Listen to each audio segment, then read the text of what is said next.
Welcome to the Old Time Radio Westerns. I'm your host, Andrew Rhynes, and let's get into this episode. 1958, and the title is Nebraska Jack. Let's get into it, and I hope you enjoy. I feel that I cannot leave Wyoming Territory without describing my encounter with Nebraska Jack and his remarkable family.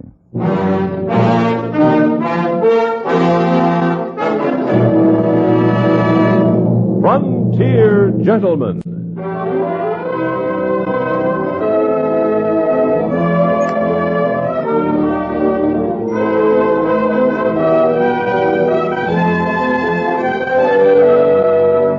Herewith an Englishman's account of life and death in the West.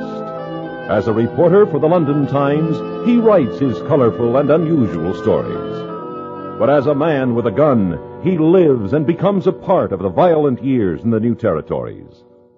In just a moment, we will bring you this latest report from the Frontier Gentlemen. 7 mornings a week on CS Radio, the World News Roundup presents accurate eyewitness reports on the big news stories of the day. The World News Roundup puts you in touch with the great news capitals while you breakfast or drive to work. Start each day fully informed. Hear these reports direct from where the news is happening, as most of these same stations bring you the World News Roundup. At the top of the day or late in the evening, hear all the news on CBS Radio.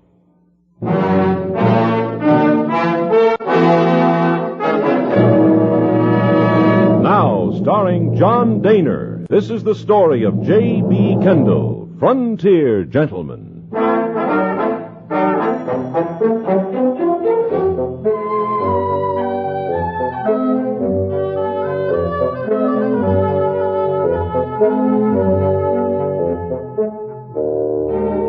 I was on my way to the South Pass district. We were driving through Little Snake Country when the stagecoach in which I was riding developed a hot box.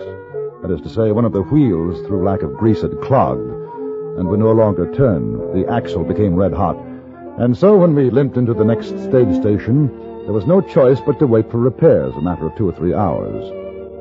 I decided to rent a horse and was told by the attendant that if I rode down to the river, I should pay my respects to Nebraska Jack. Yes, sir.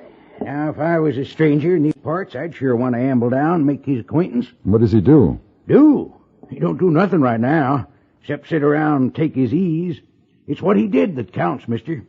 Old Jack. Ain't nothing much he can't tell you about the opening up of this country. That is, if he feels like it. Now, if I was you, I'd buy me a bottle of gut warmer and take it on down to him. Best way I know to loosen up his talking talents. Oh? Well, do you happen to know where I could So find... happens I got a couple of bottles right here.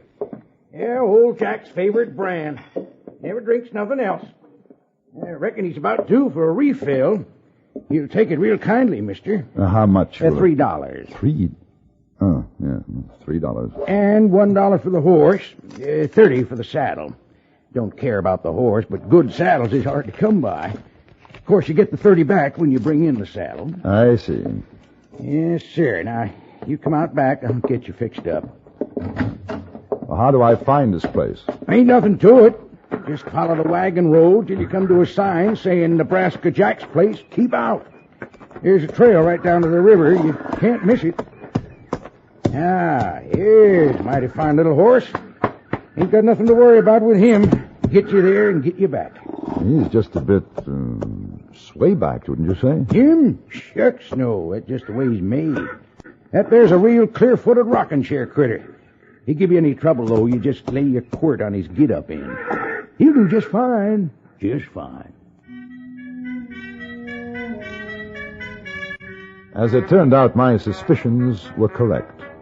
The clear-footed, gentle critter turned out to be what my friend Shorthorn Tom would have called, among other things, a whey-bellied stump-sucker. The animal managed to stumble in every gopher hole and over every rock on the trail. In fact, he sought them out. I followed the wagon road until I reached the sign reading, Nebraska Jack's place. Keep out. Then I turned off onto the river trail. I had gone about 300 yards when... Get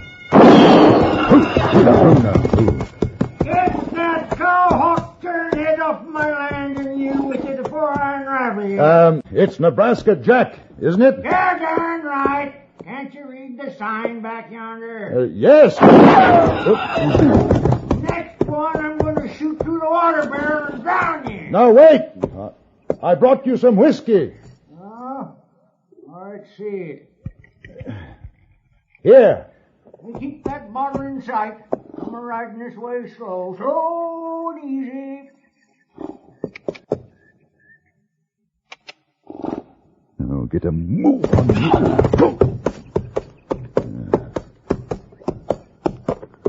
That's close enough. Oh. Stop right there. I seen you got a gun, Pilgrim. Don't you get itchy to use it. Just throw down that wild mare's milk, you know. Well, now, that's mighty kindly of you, mister. Mighty kindly. You come down from the stage station, did you? That's right. I thought so. Ollie Monaghan, he sent you over, huh? I didn't catch his name. It was the station attendant. Ollie. Oh, that's who it was. Every once in a while, he sends along some young greener feller like you. Come out to see the wild and woolly West. Sends him over to see old Nebraska Jack. If I'm around, I usually throw some hot lead. Kind of make them feel they're living dangerous. Yeah, I scared one feller so much a couple of months back he lost his horse. Ended up busting his head again at that tree over yonder. Really? Fact, I'd like to die laughing. Come to think of it, he did too. Buried him under the tree. Well, now, you come on and follow me down to my shack. I'll get one of the women folk to rustle you up some grub. All right. You live here with your family? Family? Young fella, you ain't never seen a family in your born days like mine. Big? Big? Oh, I lost count 2 years ago. But near as I can recollect, there's 5 wives and 17 young'uns. Or maybe it's 18 by now. One of the women's fixing to drop a calf any minute. I hope it's a boy this time. Last 4 have been little calicos. Come on, let's go have a look-see.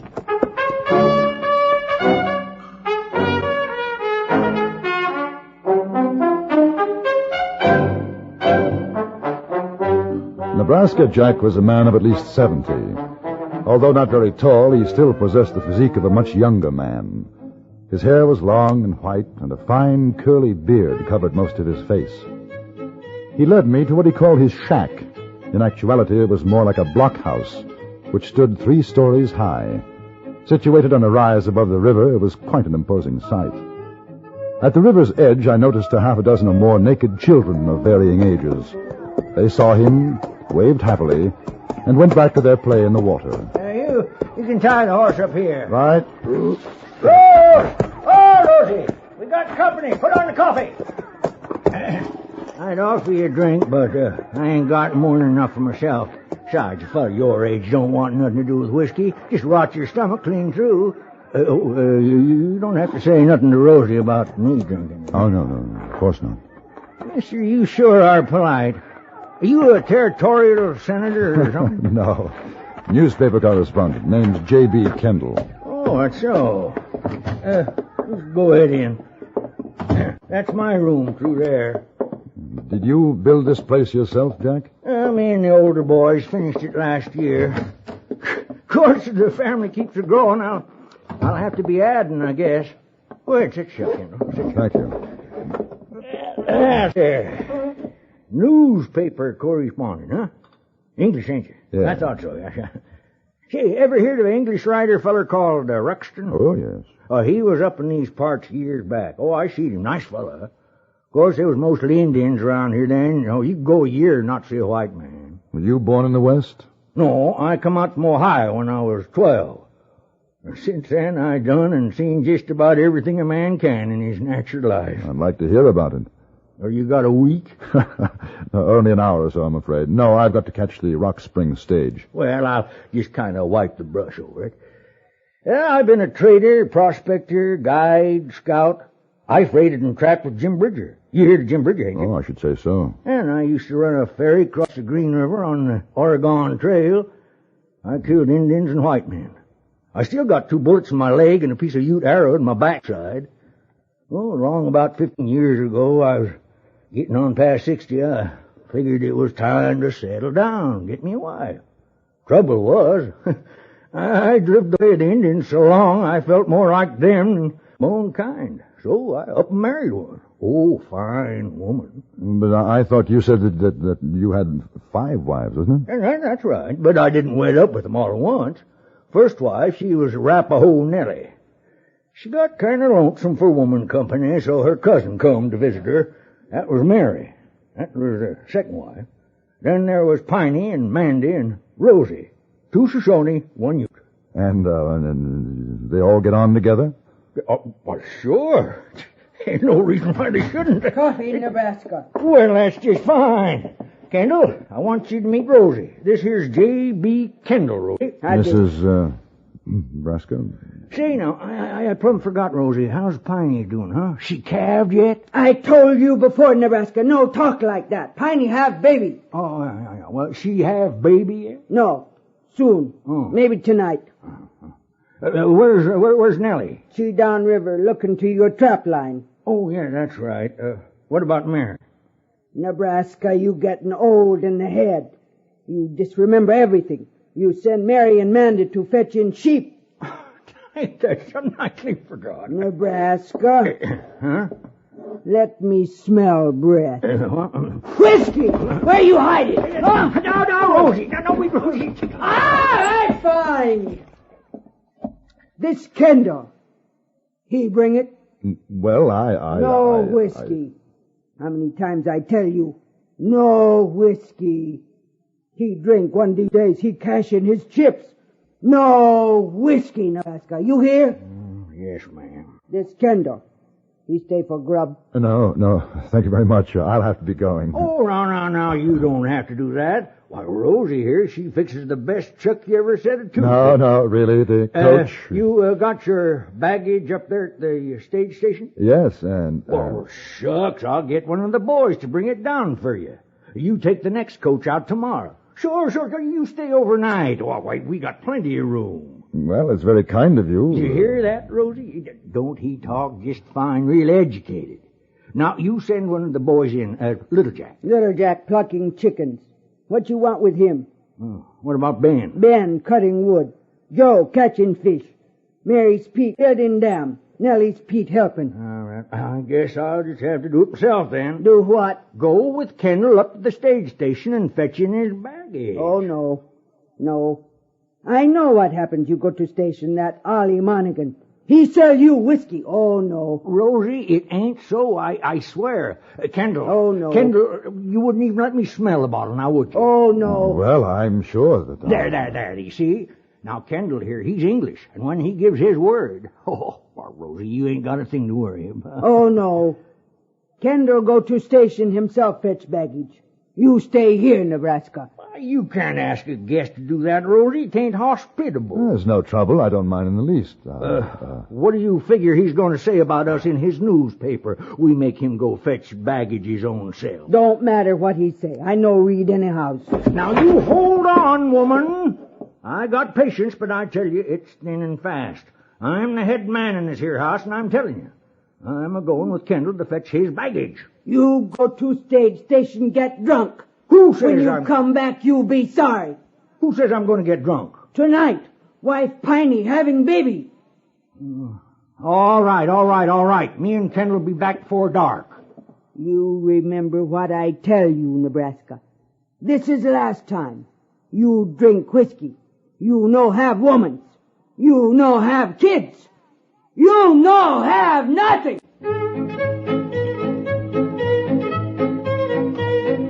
Although I tried to dissuade him, Nebraska Jack insisted upon accompanying me. He must have known what was in my mind, because by the time he had saddled up his horse, shown me a shortcut which took us 5 miles out of our way to the stage station, my coach bound for the South Pass district had already gone. We went into the waiting room. Well, that's the way things, see. Something told me there was a deceitful thought in your eye. Yes, sir. You was going to take off in that there coach and leave me high and dry down to the river, now wasn't you, Kendall? I must admit the thought did cross my mind. I figured, so you know what I done? I made you miss your coach. That's what I done.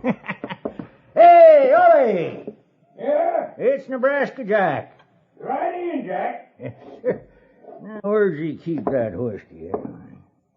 Jack, why did you want me to miss my coach? Why? Well, I'll tell you. As long as I'm with you, I'm safe. Safe? Well, that's what I say, boy. 'Cause when I start in bending an elbow, there's no telling what happens. Sometimes I just get plumb sleepy, and other times, well, sir, I just go on the warpath. Ain't no sense to it, but I like to get mad as a bear with two cubs and a sore tail. Yes, but I still don't understand what I've got to do with it. Well, you heard what Rosie said. If I come home drunk, you heard. Yes. Well, I'm going to just let you keep an eye on me. You're going to hold me down. And as soon as you calculate I've had enough, you're going to take me on home before I get drunk. What happens if you don't want to go?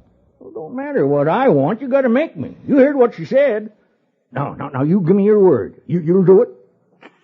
All right. Howdy, Nebraska. Ain't seen you for a spell. Howdy, Ollie. Say, my friend here, he wants to buy a bottle of your red eye. Sure.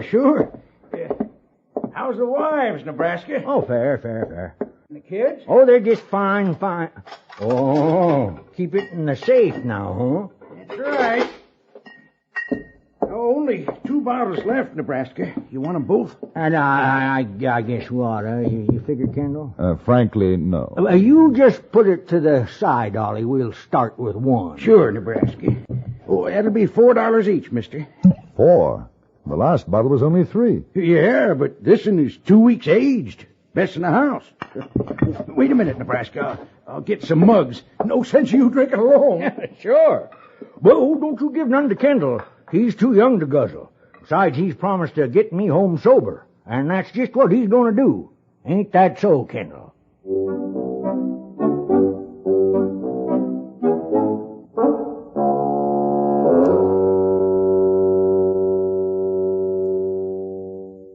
Wherever the Red Cross serves, you serve too. You help the family whose home is lost by flood. The young soldier far away from home, the housewife learning home nursing, the youngster who wants to swim. Yes, wherever the Red Cross serves, you serve too. Support your Red Cross. Contribute to the Red Cross for members and funds. Answer the call. Join and serve.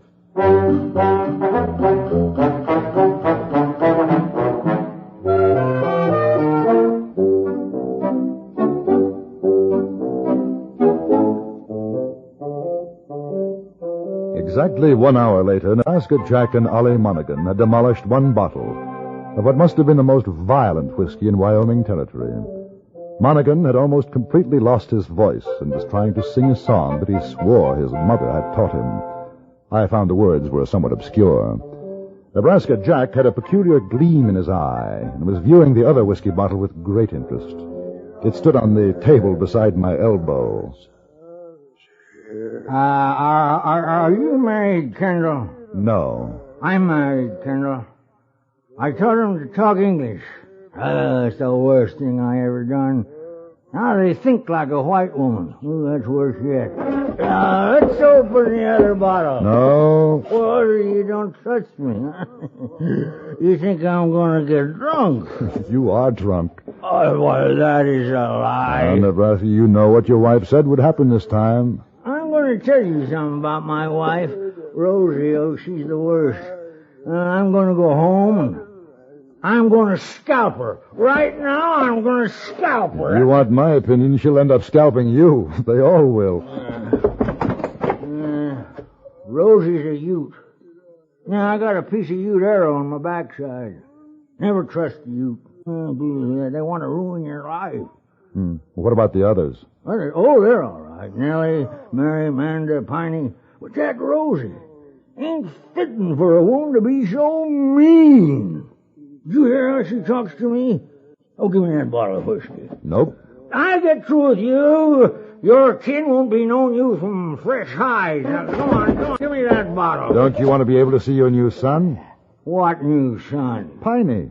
She's going to have her baby tonight.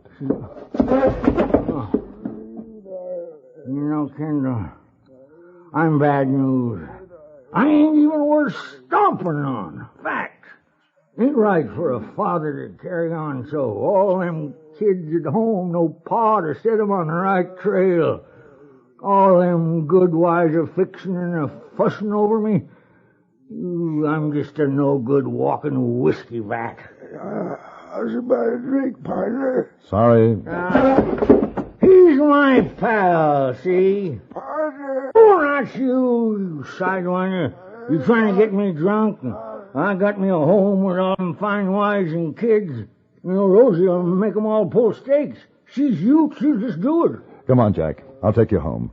You can sober up on the way. No, it ain't no use. New baby won't be no boy. It'll be a girl, another girl, sure as you're alive. That'll make 5 girls in 3 years. No, sir, fellas, I ain't the man I used to be. I might as well get drunk. Open up the bottle, Bart. Open it up, Kendall. No. Now, don't you go getting me frothy, mister. I don't particularly care if you foam at the mouth. I made you a promise, and I intend to keep it. Although I have no idea why I should. You are going home. I'm telling you, give me that bottle. And if you don't, I'm going to wrap your arms about your neck and give you the strangles. Hang up his eye, Nebraska. Clear his plow. Now, you, my friend, are a bad influence. Go away. All right, Jack. Come on. You shouldn't have done that, boy. You're itching for trouble. I'm going to have to whip you down a mite. Come on, draw. I'm not going to fight you, Jack. Draw, you sniveling long-eared wood pussy. I'm giving you a chance to fill your hand. And if you don't do it, I'm going to shoot you down like a sick coyote. I won't draw. Come on. No, go on, shoot. Say your prayers. Say... Mama Rosie says if you ain't drunk, you've got to come home right away because Mama Piney give us a new baby brother. And if you air drunk, then you stay out of the way or she'll take an axe to you.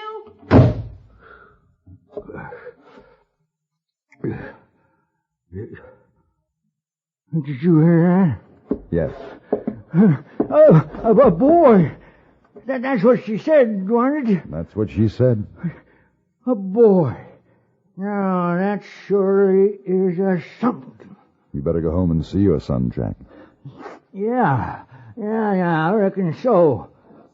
Say, you figure me for a pretty big fool, huh? I think it'd be an idea if you put away the gun. You know, I'm just an alkalized old man who ain't got the sense I was born with. At least, I'm getting sober mighty quick. That's good. You know, I'd take it as a kindness if you'd ride with me. Oh, no, I don't think so. I ain't saying I blame you, but it'll be a pleasure to have you see the noon. Well, if I won't be in the way... In the way? Mister with 5 women and 18 kids, how are you going to be in the way? Go on, let's go. Nebraska Jack was completely sober by the time we arrived. The newcomer was of incredible size, weighing, I should judge, at least 14 pounds. The image of his father, with a thatch of curly black hair and a pair of immense lungs. His bellowing lasted far into the night. However, I was able to forgive him, considering his parents had done me the honor of naming him J.B. Kendall.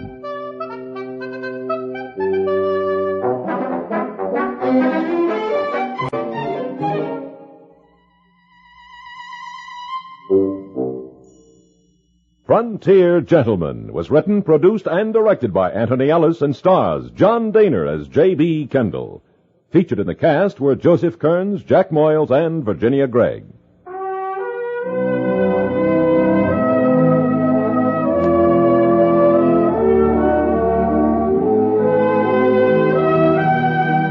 Join us again next week. Another report from the Frontier Gentleman. Bud Sewell speaking.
This has been a presentation of OTRWesterns.com, and we hope you enjoyed. Please take some time to like and rate our shows in your favorite podcast application. Follow us on Facebook by going to OTRWesterns.com/Facebook. Join in the conversation by going to OTRWesterns.com/Discord. And don't forget to send us an email, podcast@OTRWesterns.com. This episode is copyright under the attribution non-commercial share alike copyright. For more information, go to OTRWesterns.com/copyright. Have a great day, and again, thanks for listening.